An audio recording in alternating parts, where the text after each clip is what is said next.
Hi hello എല്ലാവർക്കും Sherry's വേൾഡിൻ്റെ പുതിയൊരു വീഡിയോയിലേക്ക് സ്വാഗതം.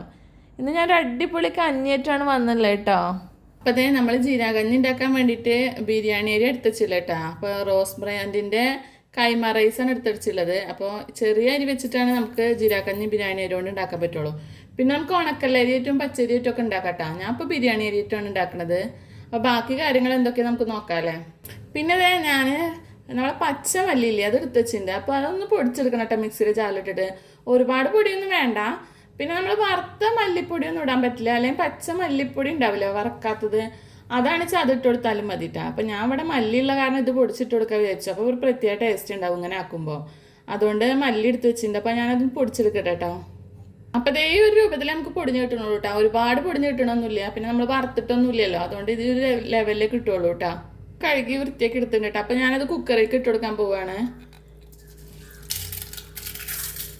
അപ്പോൾ ഇന്ന് ഞാൻ ഒരു ഇത്തിരി വലിയ കുക്കർ എടുത്തില്ല കേട്ടോ. അതെന്താ വെച്ചാലേ നമ്മൾ ചെറിയ കുക്കറിൽ ഞാൻ ചിക്കൻ കറി ഉണ്ടാക്കി വെച്ചിരിക്കുക. അപ്പോൾ അതിനിപ്പോൾ മാറ്റണ്ടല്ലോ വിചാരിച്ചു. അപ്പോൾ വലിയ കുക്കറിൽ തന്നെ ആക്കാൻ വെച്ചു.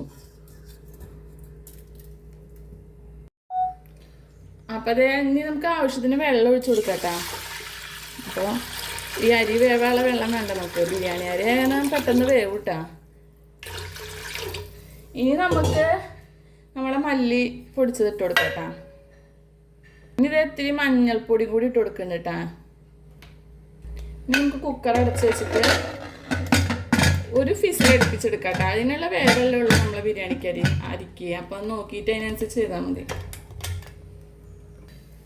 അപ്പോൾ ഞാൻ ഗ്യാസ് സ്റ്റവ് ഓണാക്കി കുക്കർ വെച്ച് കൊടുത്തിട്ടുണ്ട് കേട്ടോ.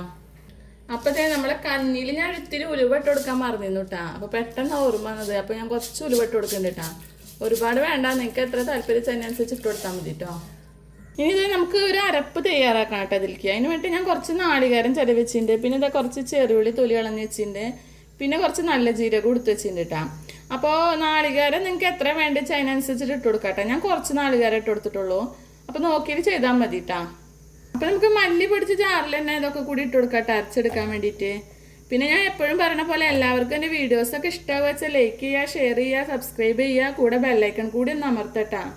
പിന്നെ എല്ലാവരും വീഡിയോസൊക്കെ ഫുള്ളായി കാണാൻ ശ്രമിക്കുക, ആരും സ്കിപ്പ് ചെയ്ത് കാണരുത്. പിന്നെ സബ്സ്ക്രൈബ് ചെയ്യാതെ കാണുന്ന ഒരുപാട് പേരുണ്ടാവും. അവരൊക്കെ ഒന്ന് എൻ്റെ ചാനലൊന്ന് സബ്സ്ക്രൈബ് ചെയ്യൂട്ടാ. പിന്നെ എന്താ പറയുക, ഇപ്പോൾ ഈ കഞ്ഞി ഉണ്ടല്ലോ അത് നമുക്ക് നോമ്പിന് ഏറ്റവും ബെറ്ററാണ് കേട്ടോ ഈ കഞ്ഞി കുടിക്കുന്നത്. ക്ഷീണം മാറാനും ഒക്കെ നല്ലതാണ് കേട്ടോ. അപ്പോൾ അത് നമ്മളെ കഞ്ഞി ഞാൻ ഒരുവിധം വേവായപ്പോൾ കുക്കറിൽ നിന്ന് മാറ്റി ഉരുളിക്ക് ആക്കി ഉണ്ടായിട്ടാ. പിന്നെ വലിയ പാത്രം വെച്ച് കൊടുക്കണ്ടല്ലോ വെച്ചിട്ട് ഇപ്പം നല്ലോണം വെന്ത് വന്നിട്ടുണ്ട് കേട്ടോ. അപ്പോൾ കുറച്ച് വേവ് വേണം ഈ കഞ്ഞിക്ക്. അപ്പോൾ ഈ ലെവലിലായിട്ടുണ്ട് കേട്ടോ. ഇനി നമുക്ക് നമ്മൾ അരപ്പ് ചേർത്ത് കൊടുക്കാം കേട്ടോ.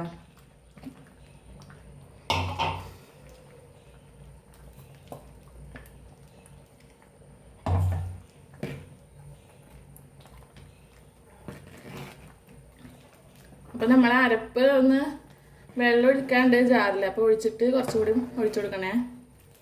അപ്പോൾ ഇത് ഞാൻ കുറച്ചും കൂടി വെള്ളം ഒഴിച്ചിട്ടാണ്. ഇനിയും വേണമെങ്കിൽ നമുക്ക് വെള്ളം ഒഴിക്കാം കേട്ടോ. നല്ല കട്ടിയുണ്ട്. ഇതിപ്പോൾ തണുത്ത് വരുമ്പോൾ ഒന്നുകൂടി കട്ടിയായിട്ട് വരും. അപ്പോൾ ഇത് ഞാൻ കുറച്ചും കൂടി വെള്ളം ഒഴിച്ചിട്ട് ഒന്നുകൂടി ലൂസാക്കിയിട്ടുണ്ട് കേട്ടോ. നാളികേരം വേണമെങ്കിൽ നമുക്ക് ഇനി കൂട്ടാട്ടാ. ഞാൻ അധികം നാളികേരം ഇടേണ്ട വെച്ചിട്ടാണ് കുറച്ചാക്കിയത്.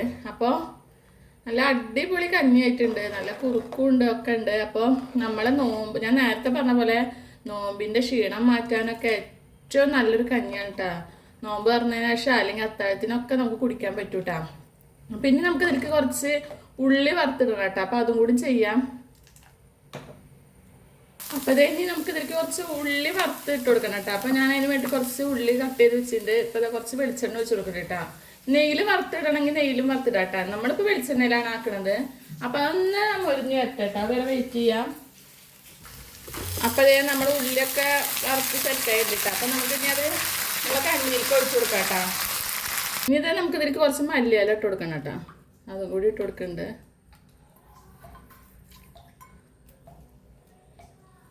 അപ്പം നമ്മളെ കഞ്ഞിയൊക്കെ അടിപൊളിയായി സെറ്റായിട്ടുണ്ട് കേട്ടോ.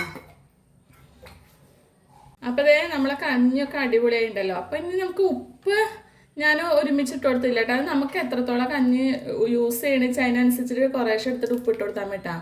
എല്ലാത്തിലും കൂടിയിട്ട് ഒരുമിച്ച് ഉപ്പിടണ്ട കേട്ടോ. അപ്പം നമ്മൾ അത്താഴത്തിനൊക്കെ എടുക്കുമ്പോൾ ചിലപ്പോൾ കഞ്ഞി നാശമായി വരും. അതുകൊണ്ടാണ് ഞാൻ ഇപ്പോൾ ഒരുമിച്ച് ഇടാത്തത്. അപ്പം എല്ലാവരും ഇതുപോലത്തെ ഒരു കഞ്ഞി ഉണ്ടാക്കി വെക്കുകയുള്ളൂ. നിങ്ങൾക്ക് എല്ലാവർക്കും ഇഷ്ടമാവും. പിന്നെ നമ്മുടെ ശരീരത്തിന് ഏറ്റവും നല്ലതുമാണ് കേട്ടോ. അപ്പം നാളെ ഒരു പുതിയ വീഡിയോ ആയിട്ടും കാണാം. അതുവരെ എല്ലാവർക്കും ടാറ്റാ ബൈ.